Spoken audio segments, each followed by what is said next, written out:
Mana dengar saham Bakri Land Development atau yang kodenya ILTY?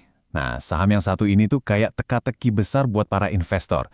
Ini sebetulnya peluang emas yang lagi nyumpat atau jangan-jangan malah jebakan? Yuk kita coba bedah bareng-bareng. Oke, kita langsung to the point aja ya. Ini dia inti masalah dari LLTY yang bikin bingung. Di satu sisi, valuasinya murah banget. Price to book value-nya cuma 0,13. Secara teori, ini tuh kayak kita beli aset 100.000 cuma bayar 13.000. Murah banget kan? Tapi, di sisi lain, perusahaannya rugi melulu bertahun-tahun. Nah loh, jadi gimana dong? Sebelum kita kupas lebih dalam, kenalan dulu yuk sama perusahaannya. Siapa sih sebenarnya Bakri Land Development ini? Jadi, LTT ini bukan pemain baru loh. Mereka ini pemain lama di dunia properti. Udah ada dari tahun 1990. Kerjanya ya seputar properti dan real estate. Mulai dari jual beli tanah, bangun perumahan dan apartemen, sampai ngelola hotel dan taman hiburan. Lengkap deh pokoknya. Biar kebayang segede apa aset mereka, coba deh, pernah dengar Bogor Nirwana Residence? Nah, itu salah satu proyek raksasa mereka.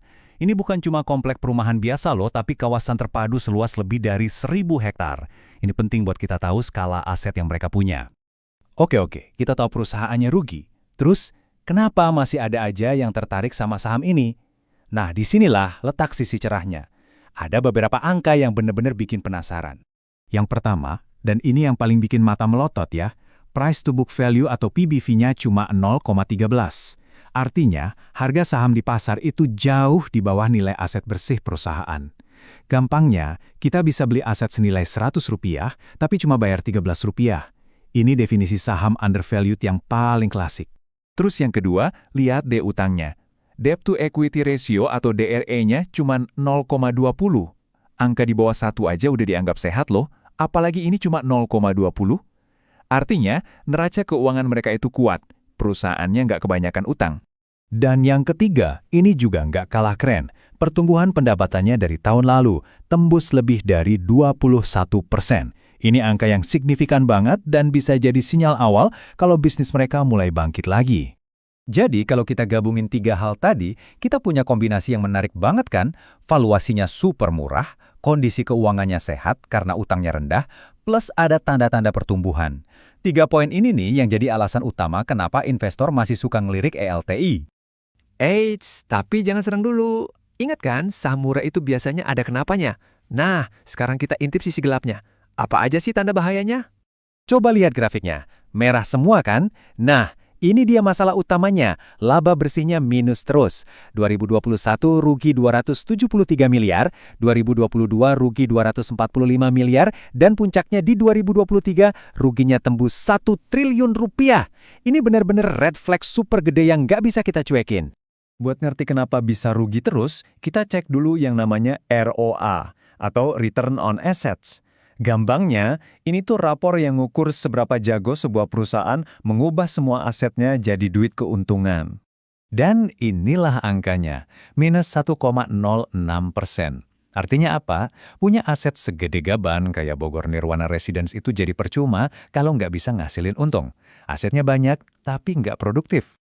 Oke, berikutnya ada ROE, Return on Equity. Nah, kalau yang ini penting banget buat kita sebagai investor. Ini tuh ngukur untung dari setiap rupiah modal yang kita tanam di sana. Dan ya, bisa ditebak, ROE-nya juga negatif. Ini konfirmasi pahit buat investor. Artinya, modal yang kita investasikan bukannya nambah, malah ikut kebakar sama kerugian perusahaan. Laba rugi udah jelas ya. Sekarang kita bedah dapur yang lebih dalam lagi, yaitu arus kas. Anggap aja ini tuh darahnya perusahaan. Kalau darahnya nggak lancar, ya bahaya. Ceritanya gini nih, dari kegiatan bisnis utamanya mereka dapat duit masuk 85 miliar. Oke, ini bagus. Tapi mereka keluarin duit 179 miliar buat investasi. Hasil akhirnya, dompet perusahaan malah tekor 120 miliar. Ini namanya lebih besar pasak daripada tiang. Perusahaan malah bakar duit. Masalah perputaran duit ini makin kelihatan jelas dari angka ini, 336 hari. Ini adalah cash conversion cycle atau siklus konversi kasnya. 336 hari itu artinya apa sih? Gini deh, bayangin Anda jualan properti. Anda keluar duit buat bangun rumah hari ini, tapi duit hasil penjualannya baru masuk ke kantong Anda hampir setahun lagi. Kebayangkan gimana seretnya perputaran duit mereka? Oke, kita udah lihat sisi terang dan sisi gelapnya. Sekarang, ayo kita tarik kesimpulan. Jadi, LT ini sebetulnya peluang atau jebakan? Di satu sisi, kita punya fondasi yang kelihatan kuat. Asetnya gede, harganya murah banget dengan PBV 0,13, dan utangnya rendah, menggiurkan kan? Tapi di sisi lain, penyakitnya juga parah. Rugi melulu, arus kasnya minus terus, dan likuiditasnya seret banget yang kelihatan dari siklus kas 336 hari itu. Jadi intinya apa? LTMT ini jelas bukan saham buat semua orang. Ini saham tipe high risk, high reward. Potensinya ada, terutama dari valuasi murah dan asetnya. Tapi resikonya juga nyata banget di profitabilitas dan arus kas. Nah, pertanyaannya balik lagi ke Anda.